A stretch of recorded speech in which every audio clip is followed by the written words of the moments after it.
वंदे मातरम, जय मातृभूमि, भारत माता की जय। साथियों, आप में से कुछ लोग या हो सकता है कि अधिकतर लोग मेरी बात से सहमत हों या ना हों। यह मेरा एक व्यक्तिगत मत है। मैं यह भी नहीं जानता हूं कि मेरी संस्था भी मुझसे सहमत होगी या नहीं। किंतु जब देश आज़ाद हुआ, आज़ाद देश की प्रारंभिक सरकारों ने हमारे समक्ष कुछ ऐसे मिथक रखे जिन्हें हम सत्य मान बैठे और उन्हीं का ही हम आज तक अनुसरण करते आए हैं। एक मिथक ये रहा कि प्रथम विश्व युद्ध एवं द्वितीय विश्व युद्ध में कुछ मित्र राष्ट्र रहे, कुछ धुरी राष्ट्र रहे। मेरा यह मानना है कि मानवता के लिए, मानव सभ्यता के लिए वह राष्ट्र जिसने हिरोशिमा एवं नागासाकी पर परमाणु बम डालकर मानवता की हत्या की, क्या वह मित्र राष्ट्र हो सकता है? एक ऐसा राष्ट्र जिसने नेताजी सुभाष चंद्र बोस की सहायता की हमारी आजादी की लड़ाई में, क्या वह शत्रु राष्ट्र हो सकता है हमारा? एक बारीक विश्लेषण करने की आवश्यकता है। बहरहाल, आज हम जिस क्रांतिकारी की बात कर रहे हैं, उन्होंने नेताजी सुभाष चंद्र बोस से पहले, या यूं कहें काफी पहले, इन्हीं तथाकथित धुरी राष्ट्रों की सहायता से भारत की आजादी की लड़ाई को एक तीव्र वेग देने का प्रयास किया।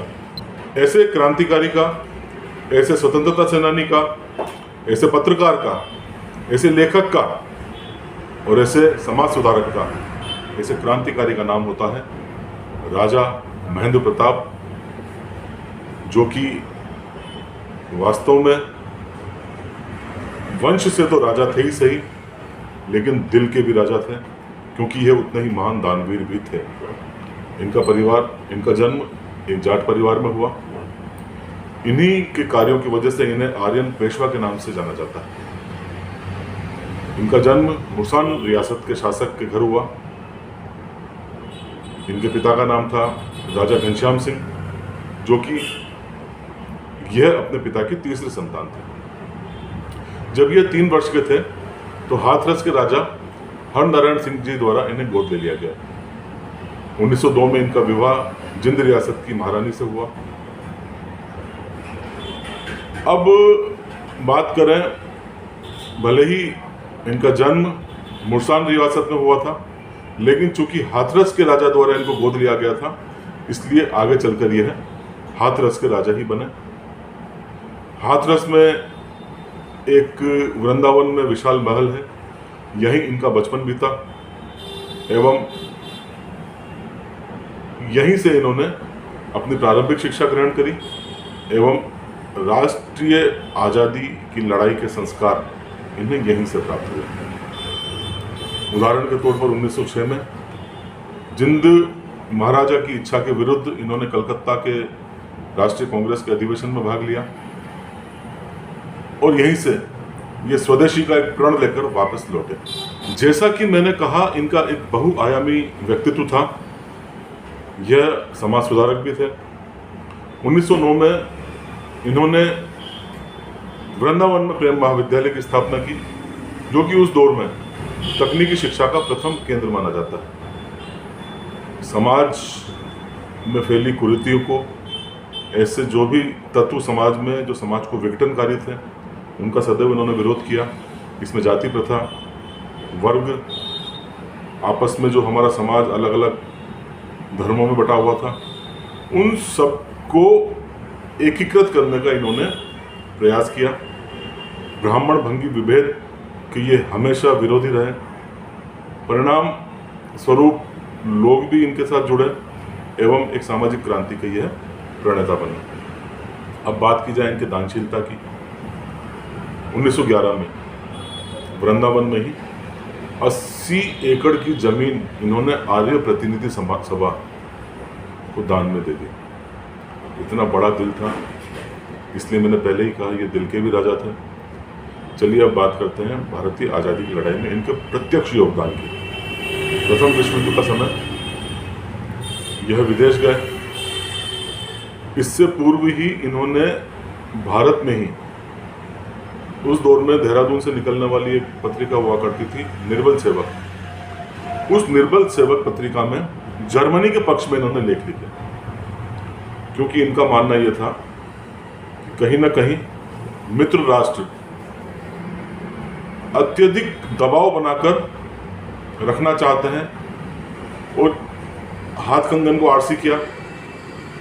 ब्रिटेन की औपनिवेशिक बस्तियां पूरे विश्व में थी। उस दौर में ब्रिटिश एक तानाशाह की स्थिति में था, तो किस प्रकार ब्रिटेन मित्र राष्ट्र हो सकता है पूरी दुनिया का। राजा महेंद्र प्रताप उस दौर में इन बारीक बातों को समझते थे।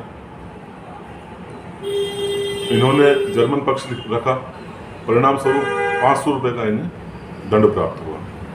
हालांकि राजा थे, इन्होंने दंड तो भर दिया, लेकिन इस बात ने इनके अंदर राष्ट्रभक्ति की भावना को और अधिक रूप से प्रज्वलित किया। इन्होंने इंग्लैंड जाने का प्रयास किया, लेकिन इनके पास पासपोर्ट नहीं था, वहाँ जाने की परमिशन नहीं थी। अतः स्वामी श्रद्धानंद के ज्येष्ठ पुत्र हरिचंद्र के साथ एक लंबी कहानी है, ये बिना पासपोर्ट के इंग्लैंड भी गए। बाद में इन्होंने जर्मनी शासक कैसर से भेंट की, जिन्होंने आज़ादी के लिए पूर्ण रूप से राजा महेंद्र प्रताप को आश्वासन दिया। तदुपरांत ये बुडापेस्ट, बुल्गारिया, टर्की, हेरत इत्यादि जगह होते होते अफगानिस्तान पहुंचे। अफगानिस्तान के शासक के साथ इन्होंने मुलाकात की। परिणाम स्वरूप, क्योंकि अफगानिस्तान भी ब्रिटिश विरोधी था उस दौर में, 1 दिसंबर 1915 को इन्होंने एक अंतरिम अस्थायी सरकार की, एक निर्वाचित सरकार थी हालांकि, स्थापना की। इसमें इन्होंने मौलाना बरकतुल्लाह खान को प्रधानमंत्री बनाया एवं स्वयं राष्ट्रपति की भूमिका अदा की। एवं एक स्वर्ण पत्र पर सूचना पट्टिका रूस भेजी गई। अफगानिस्तान ने कुछ समय बाद अंग्रेजों के खिलाफ युद्ध छेड़ दिया, अतः ये मदद की पेशकश के लिए रूस में जाकर स्टालिन से भी मिले, लेकिन स्टालिन द्वारा इनकी कोई सहायता नहीं की गई। तदुपरांत ये विदेशों में ही घूमते रहे। 1946 में भारत लौटे। सरदार पटेल की पुत्री मणिबेन ने इनका स्वागत किया। कांग्रेस में इनको ज़्यादा तवज्जो नहीं मिली, क्योंकि उस समय कांग्रेस का कल्चर, खासकर जवाहरलाल नेहरू जो कि ब्रिटिशर्स को ज़्यादा प्रिय थे, जवाहरलाल नेहरू किसी भी ऐसे व्यक्ति को कांग्रेस में तवज्जो ही नहीं देना चाहते थे जो ब्रिटेन विरोधी हो, ब्रिटिश विरोधी हो और जर्मन पक्षधर हो। नेताजी सुभाष चंद्र बोस के साथ भी यही हुआ, तो राजा महेंद्र प्रताप के साथ भी यही हुआ। बहरहाल द्वितीय विश्व युद्ध में भी इन्होंने जापान में भारतीय कार्यकारी बोर्ड की स्थापना की। इन्होंने 1911 में अपने साथियों के साथ बाल्कन का युद्ध भी लड़ा। एक ऐसा महान विराट व्यक्तित्व था राजा महेंद्र प्रताप का। 1946 के बाद जब भारत लौटे तो अत्यधिक सक्रिय नहीं रहे। आज़ादी की लड़ाई के उपरांत आज़ादी प्राप्त हो चुकी थी। ईश्वर ने इन्हें दीर्घायु दी। 26 अप्रैल सन 1979 को इनका देहांत हुआ। एक महान क्रांतिकारी, महान समाज सुधारक, महान लेखक, समाज सुधार के महान प्रणेता राजा महेंद्र प्रताप हमेशा हमेशा के लिए इतिहास के स्वर्णाक्षरों में अपना नाम अंकित करा कर गए। मातृभूमि सेवा संस्था कोटि कोटि वंदन करता है राजा महेंद्र प्रताप का, उनके योगदान का भारत की आज़ादी की लड़ाई में। वंदे मातरम। जय मातृभूमि। भारत माता की जय।